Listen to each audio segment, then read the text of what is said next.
இயேசுவில் எனது அன்பிற்குரியவர்களே, உங்களுக்கு என்னுடைய இதயம் கனிந்த வாழ்த்துக்கள். வணக்கம். அன்பானவர்களே, இன்று புனித ஆகத்தா திருவிழா. இன்றைய சிந்தனைக்கான நற்செய்தி பகுதி மார்க்கு நற்செய்தி 6ஆம் அதிகாரம் 7 13 வரை. இயேசு ஆண்டவர் தன்னுடைய சீடர்களை 12 சீடர்களை அனுப்புகிறார், திருத்தூதர்களை அனுப்புகிறார். அனுப்பும் பொழுது அவர்களுக்கு அவர் கொடுக்கின்ற அறிவுரைகள், பயணத்திற்கு கைத்தடி தவிர உணவு, பை, இடைக்கச்சையில் செப்பு காசு முதலிய வேறு எதையும் நீங்கள் எடுத்துக்கொண்டு போக வேண்டாம். ஆனால் மிதியடி போட்டுக்கொள்ளலாம். அணிந்திருக்கும் அங்கி ஒன்றே போதும் என்று அவர்களுக்கு கட்டளையிட்டார். அன்பானவர்களே, இந்த ஆண்டவருடைய கட்டளையில் இருக்கிற உண்மைகள் நமக்கு மிக மிக முக்கியமானவை. நம்முடைய வாழ்க்கைக்கு, ஆண்டவருடைய ஊழியர்களுடைய வாழ்க்கைக்கு முதன்மையானவை.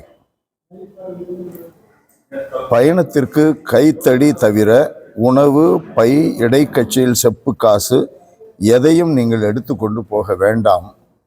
மிதியடி போட்டுக்கொள்ளலாம். இதனுடைய பொருள், கடவுளை சார்ந்து இருங்கள். Always depend on the providence of God. கடவுளுடைய பராமரிப்பு உங்களுக்கு மிக மிக பெரியது, உங்களால் அளந்து பார்க்க முடியாதது. அவர் பறவைகளுக்கு உணவு கொடுக்கிறார், வானத்து பறவைகளுக்கு உணவு கொடுக்கிறார், தரையில் உள்ள பூக்களுக்கு அழகை கொடுக்கிறார். உங்களை கவனிக்க மாட்டாரா? சிட்டுக்குருவிகளை விட நீங்கள் சிறியவர்களா? ஆண்டவர் இந்த கேள்வியை எழுப்புகிறார். ஆகவே முதலில் கடவுளுடைய அரசை தேடுங்கள். அதனால சாப்பாடு, கைத்தடி, பணப்பை இவைகளெல்லாம் எதை குறிக்கிறது? இந்த உலகில் நம்முடைய செல்வம் சேர்க்கின்ற தன்மையை அறவே ஒழிக்கப்பட வேண்டும் என்பதை குறிக்கிறது. ஆண்டவர் சொல்லுகிறார், மிதியடி போட்டுக்கொள்ளலாம். அணிந்திருக்கும் அங்கி ஒன்றே போதும். ஒரு அங்கியை போட்டுக்கிட்டு ஒரு சாமியார் எத்தனை நாள் சுற்றலாம்? துவைச்சு போட்டுக்கலாமா? அதை எத்தனை தடவை துவைச்சா எத்தனை அங்கி தச்சாகணும்? அதனுடைய பொருள் என்ன?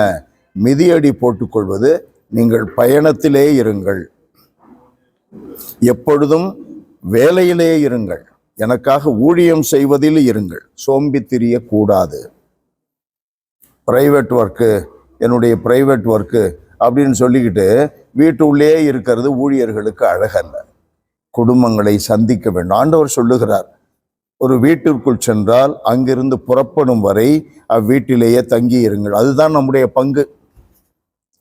பங்குகளுக்கு குருக்கள் நாம் நியமிக்கப்படுகிறோம்.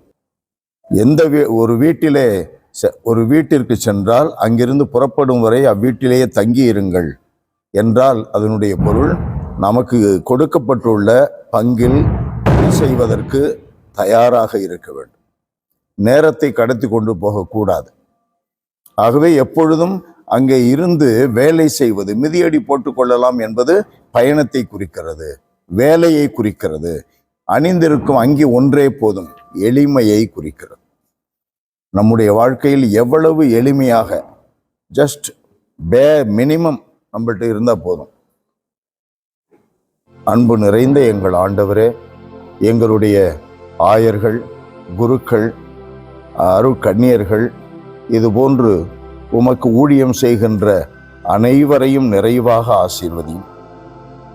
எங்களுக்கென்று நீர் கொடுத்துள்ள இந்த கட்டளையை நாங்கள் கருத்தூன்றி கவனத்தில் வைத்து எப்போதும் உமக்கு ஊழியம் செய்வதில் எல்லா வேளைகளிலும் நாங்கள் உற்சாகமாக செயல்பட, அதற்காக எந்த ஒரு உடல் வலி வேதனைகளையும் பொருட்படுத்தாமல் செயல்படக்கூடிய ஆற்றலை எங்களுக்கு தருவீரா.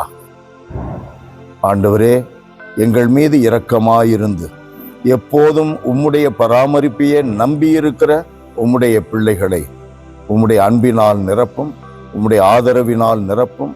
தீமைகள் தொடாது அவர்களுக்கு பாதுகாப்பு கிடைக்கும்படி கட்டளையிடும், ஆசீர்வதியும். இயேசுவின் நாமத்தில் ஜெபிக்கிறோம் பிதாவே, ஆமென். ஆமென்.